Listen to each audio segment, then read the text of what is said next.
Alright, what's going on, guys? Travis with the REC Garage. And, you know, I don't want to speak too soon, but I think we're getting a shop space.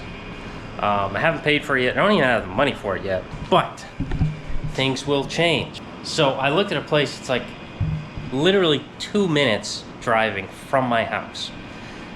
It's like perfect location for me. It doesn't need to be on the road. It's not on the road. It's kind of tucked behind somewhere.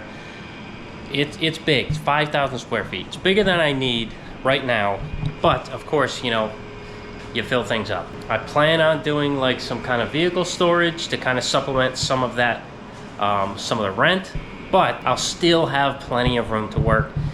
So I think I can try to cut my rent down in half with storage, block it off with some kind of zipper wall so the stuff don't get all dusty, and just have a massive shop to work in. I feel like when I have that, I can, like, I don't have to move anything anymore. Tools will have ample room, because right now, look at this. My English wheel, a box of crap, my box and pan brake that I can't even get to. I can, but it's like, it's such a pain. Power hammer has something next to it. I've been trying to make some roof inserts for the longest time. Just haven't got to it. Polmax is blocked in by a bunch of stuff. Like, I can't even get to the back door if I have both of the cars in here. It's, you guys know, I complain a lot about the shop space. I think it's gonna work out. So, if you guys wanna treat yourself to anything on my eBay store, do it now, because I need the money. You know, I'm trying to make this work. I know I can. Like, once I get in there and I have room to work around all my projects, I can bring in more projects and consistently be working on something. Like, if I'm waiting on something on the 36, I can move to a different 36. And when that's waiting on something, I can move to this Model A. And when this Model A is waiting, I can move to the 34 Roadster. I can, you know, I'll have plenty of space, and that'll actually help the customers out, so they don't have to keep dropping a ton of money every week because I'm only working on their car. It'll kind of be nice for everybody. And, you know, if I get a customer that's okay with that, obviously I'll just work on that car and bang it out. I'm just excited to be able to work again. So I'm trying to sell some stuff to get ready for, I don't want to sell any tools, but, you know, I might have to. I'm toying around with selling the Roadster pickup to get this place, just so, you know, because it's first, last, and security. We're going to try to not do security, see if we can figure that in, because that's a lot of money. Pretty much 3 months rent right off the whack. So, toying around with selling the Roadster pickup. If you're serious about the Roadster pickup, it's not cheap, but if you're serious about it and you really want it, you got to have it, waiting for me to sell it, reach out. Might be able to work something out. Like I said, I don't really want to, but I might have to. I don't know where I'm going with this. I just kind of wanted to tell you guys that. But right now, I'm going to finish these stupid bumper brackets. This should have been a one-day thing, but every time I started them, it started raining and I had to push the car back in. So it's been a long, drawn-out process to make these things, and I just want to get them done. It's a nice sunny Saturday. I usually don't work on Saturdays, but what the heck? I'm an entrepreneur. I need to. I'm going to get these things done. And I only have like 2 holes to drill, 4 holes to drill, and that's it. I just need to put them on and off like 3 times to figure that out, but that's it. So let's get that done now and save myself some headaches. Yeah, I really can't wait to get a shop. I'm going to get one no matter what. I just really want it to be this one because it's right there. So if I sell the Roadster pickup, I could probably walk there every day, ride a bike. I know winters would kind of suck, but I could do it until I got something else. Also, kind of a, you know, I'll throw these in here. These are some Eckold. No, they're not Eckold, you crazy nutbag. These are Urco extended jaw shrinking dies. I bought these because I'm an idiot? I don't know. No, I bought them because I wanted a nice big Urco kick shrinker. We landed on the Bailey unit for now. I definitely want to upgrade to an Urco one or a Marchant one of these days. But for right now, the Bailey is doing its job, and it's doing a great job at that. So we got this guy, so we do not need these dies right now, and you know, trying to move, and these dies are not cheap. So if someone wants these, reach out. I don't know what this is for. I think this is for like putting Urco dies in a Marchant style machine. I think these are for. So it's kind of like an adapter. And then, you know, just your normal Urco things, because these pop in here, you know, the pins go in there and that pops in the machine just like that. Bob Giranti. One there and one there. So we got the top and bottom, full set here, and you know, some extra thing, but and an extra one of these. So if you're interested in those, shoot me a message. And you know, I don't want to say anything else, but who knows, I might be forced to sell something I don't want to sell. But yeah, I sold a planishing hammer. I didn't want to do that, but I got 3 of them. I guess I don't need 3. One dedicated to a stand and one handheld is fine for me because I'm only one person. But yeah, okay, let's do these brackets. Enough talking. Need to get them done. eBay will be linked in the description below. This box of stuff I have on. This box of stuff I got on eBay, and you know, a bunch of other things. So check it out. Treat yourself. Help me out. Thank you. All right, so I'm inside. I can push the 33 out. I got the AC blasting. It's not on energy saver. It's on cool. And first thing I gotta do is air up this 36 to be able to put the bumper on the one bolt, and then I'll air it all the way down so I know I got the right height from the ground. You know, tighten them right up, and then bring it back up. Mark the holes, unless I can mark the holes on the when it's all the way down. I'll mark the holes up, the second set of holes, and then, you know, take them off, take the brackets off again, drill them out, and put it back on for the last time, snap a bunch of pictures, take some videos, take it back off, because obviously it's got to stay off because I'm a dingus. Actually, it might be able to stay on because it's bagged all the way down on the ground. I think the rear fenders of the 33 will go over it. I'll have to test that out. Right now, let's tear this thing up so we can get working on it. I do the back too because it's really close to the drill press foot, and I don't want to lift the front and have the rear fender sit on something. Why does it do that?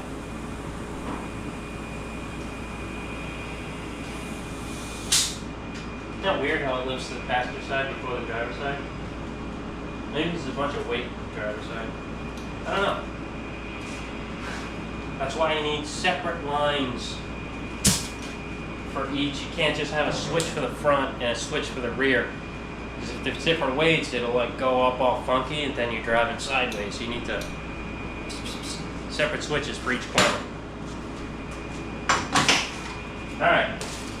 Hopefully the final time, laying down. Well, not the final time, the final day of laying down on this stupid floor. Put this bumper on. Okay, I need a moving blanket. I used a, what do you call it, that welding blanket last time, but there's been so many sparks that like flew into it that after I laid on it for a few hours, like the rest of the day, it was like metal shavings stuck in my shirt and it was itchy, so I'm not gonna lay on that anymore. But I will sweep this before I put this down so this doesn't happen again. I think I want, when I get a shop, I want to take, steal the idea from Alex Steele and make a grinding room. So all this crap doesn't just float around and cover everything, make a mess. That's one of the most brilliant things he's ever done, is make a grinding room. I don't know if he saw it from somebody or what, but I am 100% taking that idea. Especially if I'm going to have car storage, I don't want to get their stuff covered in grinding dust. Look at that.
Alright, that's it.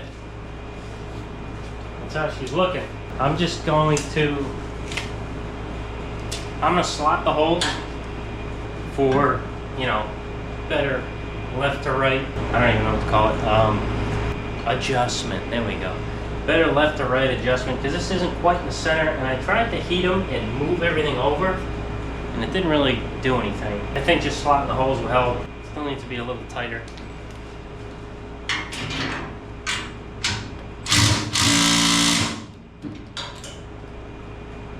Yeah. So now I just lift it back up so I can get under there, because I don't think I can see anything. And sharpie around the holes, transfer them out, and then this is done. So drill those holes, slot these 4 holes, and the bumper brackets are done. You can see under here. Sharpie mark right in that hole. We got one. I don't know if you can see anything. Yeah. Sharpie mark on that hole too. So, looks good. Looks to be in the center. So, back off it goes. Drilling it.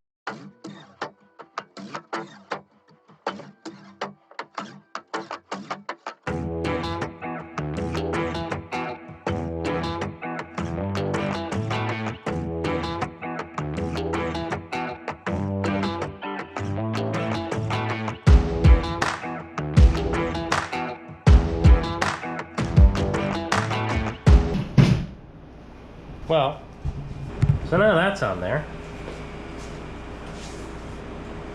So now that this is all beautiful, we get the headlight back on here.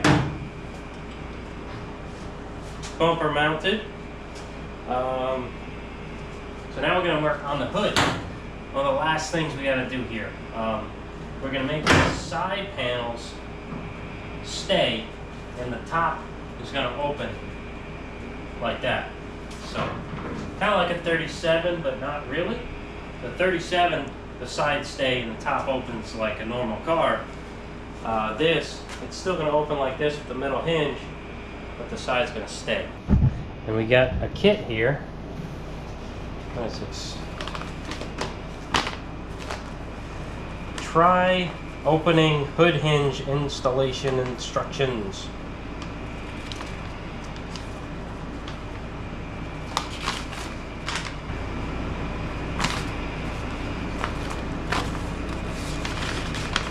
Alright, this is gonna be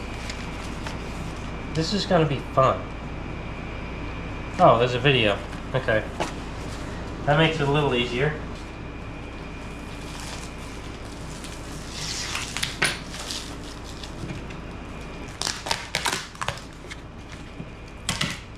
We got stuff.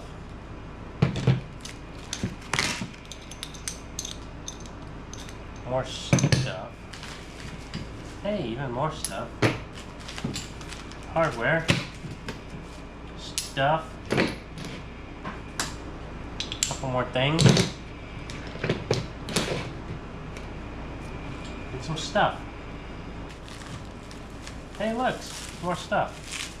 More stuff and things. Hinges. Stuff. More stuff. Some cable. Oh. Whoops. Oh, jeez. Jeez, they packed this stuff up pretty good.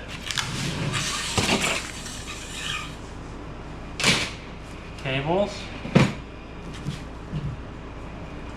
And a couple pieces of tubing.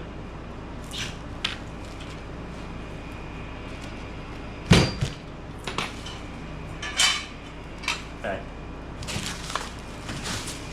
I have never done one of these.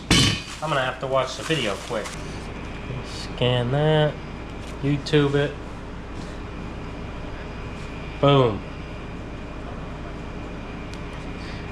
Here it is. Just watch this quick. Alright, so this is a lot more involved than I thought it was gonna be. There's like a 3-part series on how to put this in, and there's so many little steps. It's gonna take me forever. but it's gonna come out nice. I think this is a cool little system. So these go from the firewall to the grill shell, or the grill area, and there's little receivers here that lock this piece in, and this is actually the receiver for the hinge. So there's a hinge on each side, and you can open this hood from either side, which is nice. It can work with a 3-piece or a 4-piece hood. So if it was a 3-piece hood, the top was 1 piece, you can open the whole thing from one side or open the whole thing from the other side. But we're keeping that center bar in the center to make it look, you know, more traditional style. So that's going to allow us to either open the right side or the left side of the hood, which is kind of cool. And how it works, when you release the pin, the whole hinge from the side you're opening comes out and stays on the top of the hood. And when it comes back in, it locks it in, so that way it can pivot when you open the other side. But that's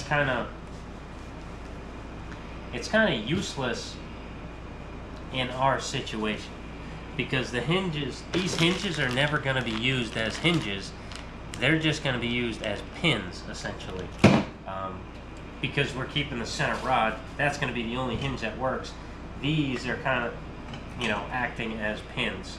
Now that I think about it, they're kind of useless as hinges if you're using the center. But if you're using a 3-piece, the hinges, those will be your hinges. For us, it's just going to be the pins.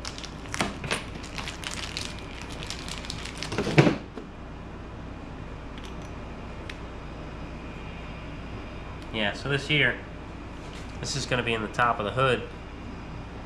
So when it opens up, well, actually it's going to go here. When it opens up, you know, but it's never going to open like that for us, because they're just going to kind of come out and come back in.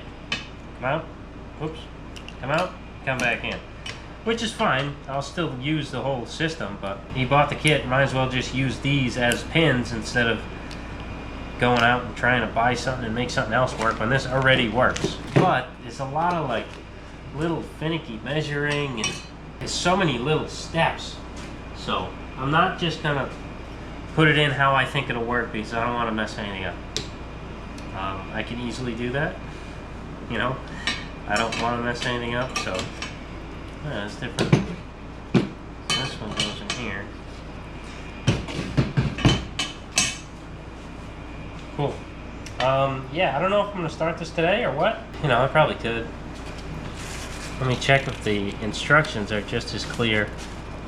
Well, maybe not clear, but just as involved as that video is. Steps 1 through 8 are shown on the video. Oh, okay. Alright, it's video time. Alright, so I'm taking a break from this. I started unbolting stuff, trying to move the body around to get everything to fit better, because it doesn't fit as well as when it left my shop. It's understandable. They took the fenders off, they did a bunch of stuff, painted it, and put it back together. I want it looking as good as it did when it left. So, I'm gonna mess with some things, get that, mainly that driver's door doesn't shut as well as it did. This passenger side's alright. But that one gets caught up when it's coming out, and I don't like that, so I'm gonna fix that. Yeah, we're actually going to a car show, a weekly car show the Tri-State Cruisers put on.